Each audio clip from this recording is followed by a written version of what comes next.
大家好，我是超子。您知道培根肉怎么做才好吃吗？今天给大家分享一道酒店畅销菜——培根金针菇卷，鲜香滑嫩，大人孩子都爱吃。话不多说，接下来开始操作。材料很简单，准备1包培根肉，1小把金针菇，先把金针菇去掉根部，然后再切成1厘米厚的薄片，再改刀成1厘米宽的长条。全部切好以后，放入水中清洗2遍，彻底洗净。洗好以后，稍微控水备用。把培根肉从中间切开，一分为2。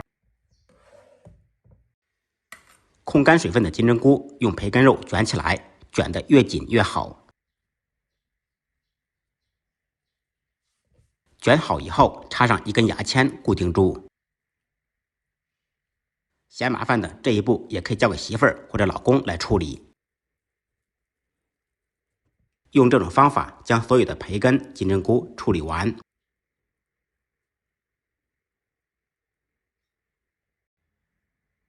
接下来准备一些小料，准备4、5粒大蒜，趁其不备，拍匀剁碎。少许小葱，洗净切成小段。不能吃辣的同学，放2个小米辣锻炼一下，切成小圈。切好以后，一同放入碗中备用。然后再兑一个碗汁，碗中放入2小勺1品鲜酱油，半勺老抽，1勺蚝油，1小勺白糖，少许白胡椒粉，再加入半碗82年的矿泉水，用勺子顺着太阳的方向搅拌均匀备用。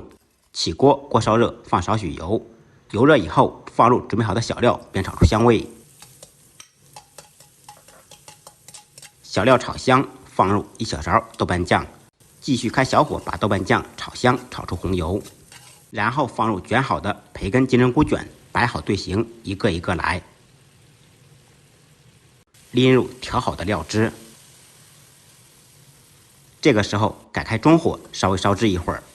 酱汁烧开以后，盖上盖子，开中火烧2、3分钟左右。2分59秒，掀开盖子，满油飘香。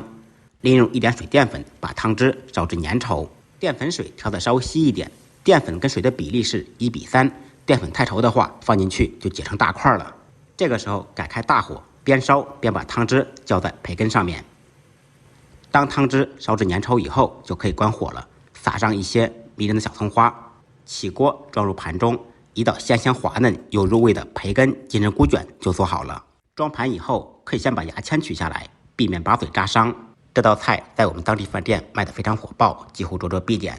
学会的同学可以点赞、收藏、转发，动起手来做一下。不好吃，您提着米饭来找我。再忙再累，记得按时吃饭。下期视频见，拜拜。